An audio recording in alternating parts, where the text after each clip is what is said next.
టాటా గ్రూప్‌లో పనిచేసే వాళ్ళందరికీ నా దగ్గర నుంచి ఒక ఛాలెంజ్ అండి.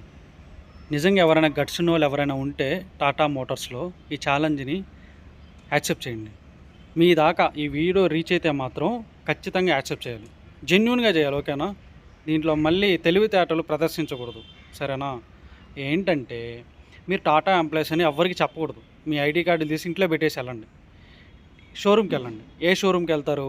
టాటా షోరూమ్‌కే వెళ్ళండి. వెళ్ళిన తర్వాత అక్కడ టాటా కార్‌ని తీసుకోండి.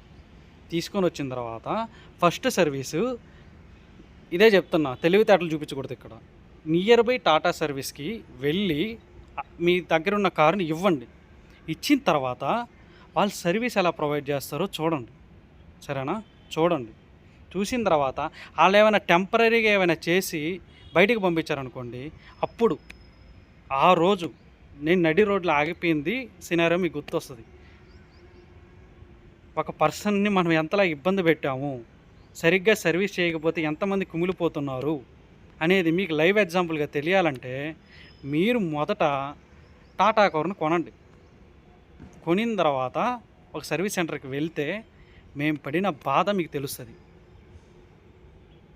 మా పెయిన్ మీకు అప్పుడు తెలుస్తది. నిజంగా మీకు గట్స్ ఉంటే ఈ ఛాలెంజ్‌ని యాక్సెప్ట్ చేయండి. టాటా గ్రూప్‌లో పనిచేసేవాళ్ళు ఎవరైనా సరే